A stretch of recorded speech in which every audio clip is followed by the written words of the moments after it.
Hello everybody. I'm recording this on my phone, so hopefully it comes through okay.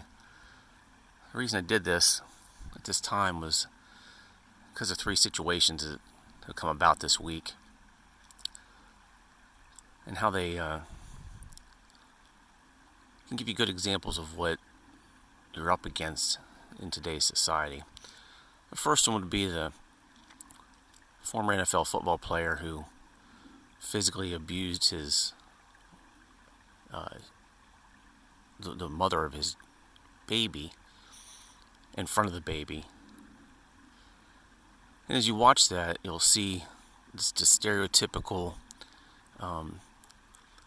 abuse you have in those situations. When you watch the interview with the woman, you can tell she's been through this before. And even before she said she'd been through it before, you could just tell. As a matter of fact, there's a good chance that she goes back with him. There's a real good chance, as a matter of fact. There's just bad people out there. And if you know someone in that situation, you need to help them out. It's not always the easiest thing in the world to do because they have to want help first. But spotting things before it turns to violence is a big key. And that's part of what this is all about, what this blog is all about. And I will be doing videos too, but I'm just not set up for it quite yet, and I'm just getting started. But we'll cover this and things that you can do. But that situation's horrific when you look at it. It also shows why you need to learn how to protect yourself, because take away the fact that they knew each other, you've got a physically fit man and a smaller woman, and you see what happens. And she never fought back because she's afraid to fight back. Can't be afraid to fight back. Second situation was local. A divorced couple. The father's bringing the 5-year-old boy back home to drop him off for the weekend, and he decides to bring a gun with him and shoot the mother of his child. The gunshot, or the bullet I should say, went through her temple, along her skull, down her spine to where it shattered, I believe, 2 vertebrae, and down into her ribs where it broke ribs.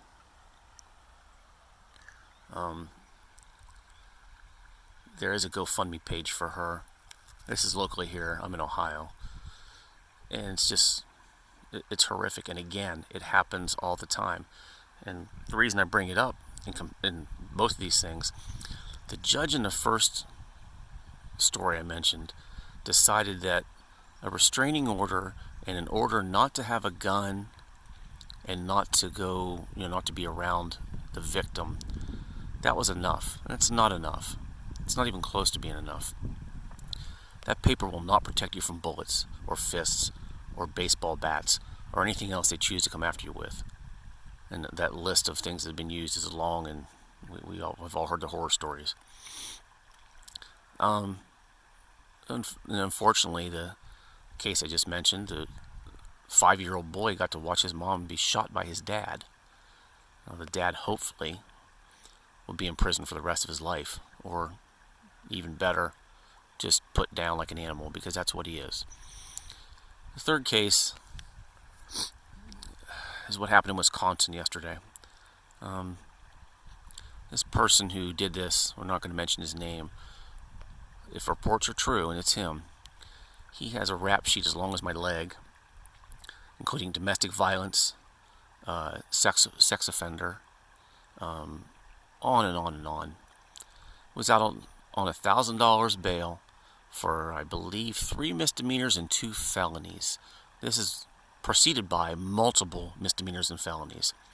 Why was he even on the street? We don't know his motive yet. I could guess. But why? And this isn't to shame anybody, and I hate to use that term because it's so overused, but it's not the people's fault that were there. The wife of the former NFL player, yeah, she could have gotten away from that. That doesn't excuse his actions. The mother who was shot, Were there signs? More than likely. She either may not have seen them, or she did see them and nobody did anything to help her. So not only prepare yourself, not only be vigilant for yourself, be vigilant for others. The case with the SUV going through the parade, there's a case of where some kind of medical training is a huge benefit. There were people in dire straits after that incident, and really, you can help so much by being prepared, having something on you in your vehicle, in the training to go with it, to help people in those situations. Also, staying alert, which I preach over and over again, keeping your head out of your cell phone, which is ironic since I'm on my cell phone. But my eyes are up, and that's the trick. But anyway, these things all help because things are not getting better. They're not going to get better anytime soon. We live in an awesome world, but there's also evil. And evil finds a way. Crazy finds a way. And I say that a lot, but this person who did this in Wisconsin is, you can say all of them are crazy, but that doesn't excuse it, because I'm going to guess that behind it somewhere is an ideology that caused him to do this. I could be wrong, because there are reports that he was fleeing an incident. That doesn't quite explain the extent of which he did what he did. But anyway, like I said, I'm just thinking about all this today, and there's 3 situations within the last 5 days that deserve everybody's attention just because they're learning experiences. Learn from others' mistakes. Try to help those in those situations.